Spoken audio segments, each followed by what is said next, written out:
this one is Carol is a claims specialist, and she's under a lot of pressure. George is a recently hired assistant, and we're going to sit and listen in on a day of the life for these two employees, and this one might be more effective. You want to go ahead and stand here, and yeah. As you watch this scene, I would ask you to rate Carol's management style.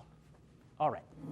George, can you come here, please? Sure, Carol, just let me finish working on this thing. Now, George? Coming! George, I want to ask you something. Do you have a problem with your hearing? My hearing? No, I don't think so. Because if you have a problem with your hearing, you can arrange for you to go to the ear doctor. No, I'm pretty sure my hearing's okay. No, I'm pretty sure that it's not. Then why is it yesterday when I asked you to release payment on Kyler's account, you didn't do it? You never asked me to release payment on that account. Of course I did. I even left you a note. Maybe it's not your ears. Maybe you have a problem with your eyes. Maybe you really need an eye doctor. You never said anything, and you never asked me to release that payment. Oh no? You don't even try that with me. Carol, I don't understand. And I don't understand how someone can be so incredibly incompetent at their job.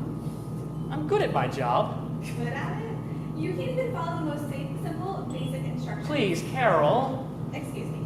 I'm speaking this moment. Don't interrupt me. Sorry. They're breathing down my neck to make target numbers, and I can't afford to have my work messed up by some sloppy, lazy, stupid person who doesn't know how to do the job. Carol, I don't think that you should speak to me like that. I don't think you should speak to me like that. Well, let's just see if I can arrange it so no one in this office ever has to speak to you again. Please, Carol, I need this job. Just go. I have work to do. If there's anything I can... Go. Why is it so hard to find good employees? Now, let me ask you a question. Does anybody here have any sympathy for Carol? I mean, she is under a lot of stress. So anyone? No. I have yet to find a group that answers yes to that question. So let me play devil's advocate a little bit harder here. This isn't Little League, right?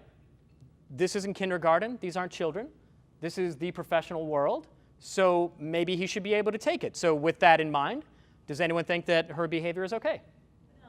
Again, I've never found a group that says yes, but I wanted to try anyway. You're absolutely right. It's not okay. These situations, they create chronically stressful workplace environments. There was a study by Fairleigh Dickinson University, and they said that 1 in 4 workers in this country describe their job as chronically stressful, meaning that they feel stress from the moment they walk in the door to the moment they leave, and even beyond that, they are taking that stress home with them. Just here in this country alone, it is estimated that stress-related illness costs companies $300 billion every year. That's billion with a B, $300 billion. When a person is under chronic stress, the brain releases a chemical into the body called cortisol, and cortisol can have a nasty effect on the body. It can lead to high blood pressure, heart trouble, anxiety, overeating, sleep deprivation, depression. And these things take a huge toll, not just on an individual, but on the productivity of organizations as well. Now, it's interesting to note, this same study from Fairleigh Dickinson goes on to say that acute stress is actually a very good thing. Acute stress can spark creativity and increase productivity. This is the kind of stress you get when there is a sudden problem that comes out of the blue, or that deadline is fast approaching, and everybody has to band together and come up with a solution or meet that deadline. You know, you get the juices charged up. Everyone has a chance to really spark their own creativity. That's a good thing. But acute stress is momentary, which implies that normally the state in the office is one of relative calm. Crisis comes up, there's a moment of stress, you deal with it, and then you go back to that relatively calm state. Whereas chronic stress lasts all the time, takes a terrible toll on employees, it kills creativity, kills productivity, and costs companies hundreds of billions of dollars a year.